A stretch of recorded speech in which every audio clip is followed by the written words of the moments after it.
Agora, na segunda parte da manhã, nós vamos ter o painel Fab Labs em instituições de ensino e pesquisa. Nesse painel, nós vamos mostrar 2 exemplos de Fab Labs que foram criados dentro de universidades. E ambos são ligados à rede internacional do MIT. Então, eu queria chamar, para iniciarmos, o professor Paulo Fonseca, professor doutor da Faculdade de Arquitetura e Urbanismo da Universidade de São Paulo, FAUSP, onde coordena o Laboratório de Fabricação Digital Fab Lab SP e o Grupo de Pesquisa DigiFab, Tecnologias Digitais de Fabricação aplicadas à produção do design e arquitetura contemporâneos.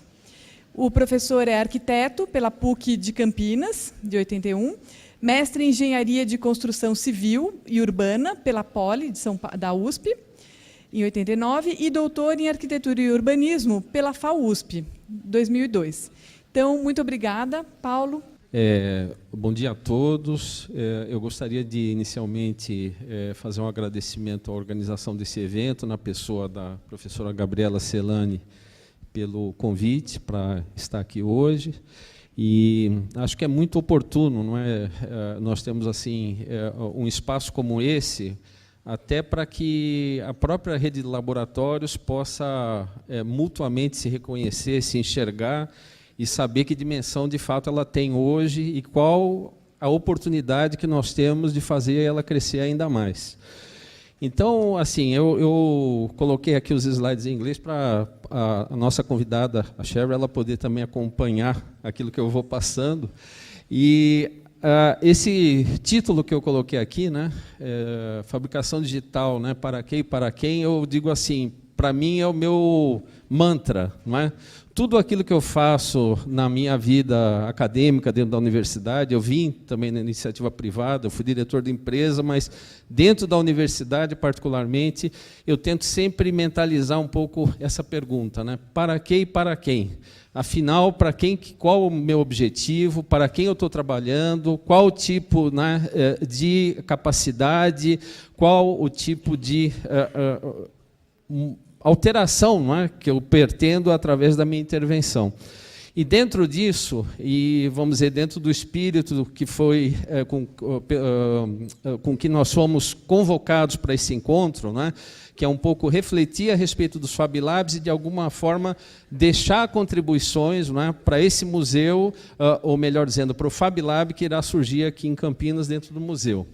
E eu acho que talvez a questão que, ou a palavra, né, a ideia-força que melhor defina aí aquilo que eu tenho como foco na minha apresentação é a questão das redes, não é? E por que a nossa opção, não é?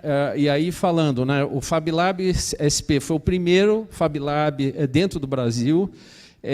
Até 2011, a USP, né, a FAUSP, melhor dizendo, ela não tinha uma máquina sequer de fabricação digital, ela tinha o LAME, o Laboratório de Modelos e Ensaios, com máquinas convencionais, e até então não tinha absorvido fabricação digital. E é assim, a FAU é uma escola de projeto, seja no curso de Arquitetura e Urbanismo, seja no curso de Design.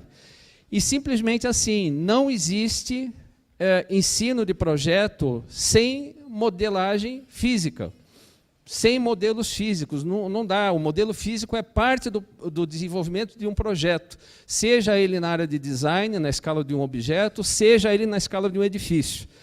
E é assim, o nosso foco sempre foi a questão do projeto e de que maneira nós poderíamos assimilar essas máquinas. E aí houve vamos dizer, um processo de aprendizado, e nós tivemos a sorte, não é, de conhecer os parceiros mais adequados. Então, estive aqui no LAPAC, visitando, vendo o que já tinha sido feito pela professora Gabriela Celani.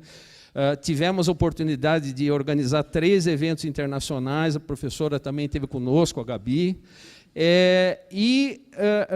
Assim, nesse processo de escolha, nós também tivemos a oportunidade de visitar um dos grandes centros de excelência, aí, além do CTI, que se tornou nosso parceiro também, principalmente nos últimos anos, mas o INT do Rio de Janeiro, não é?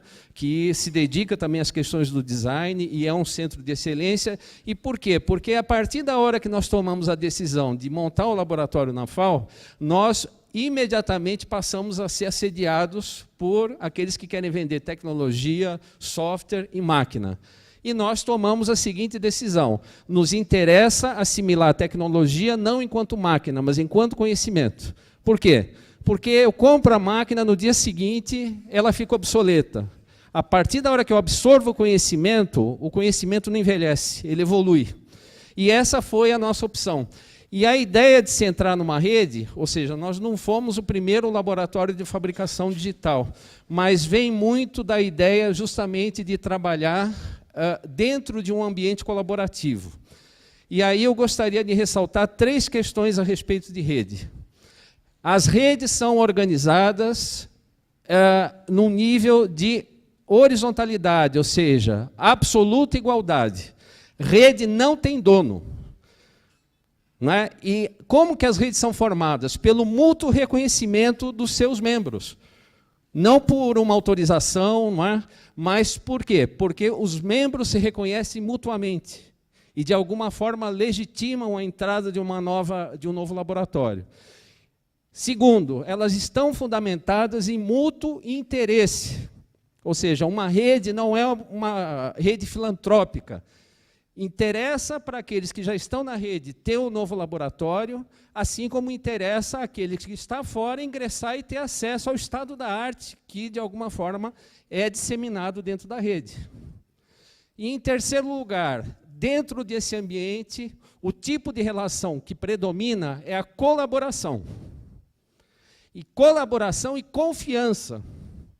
Ou seja, saber que aquele coletivo ele está atuando em prol do conjunto, e não individualmente para dar suporte a uma pessoa ou a um tipo de interesse. Então, essa questão, eu diria que, inclusive, é uma questão ética, porque a hora que eu disponibilizo e que eu sou bem recebido numa rede, eu tenho que disponibilizar também o conhecimento que eu tenho. Eu tenho que colocar à disposição de todos e eu tenho que ter, sobretudo, transparência na condução do meu trabalho. Isso, eu diria até assim, a atividade de pesquisa dentro da universidade, ela é, por excelência, também uma atividade colaborativa.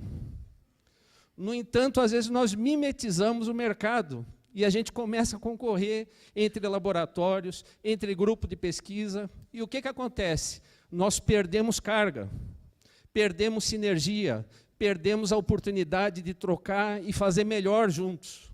Então, esse espírito de colaboração, eu diria assim, é imprescindível, é a alma dessas redes. Ups. A montadura. Então, assim, para que se entenda um pouco melhor a maneira como nós nos dividimos, né?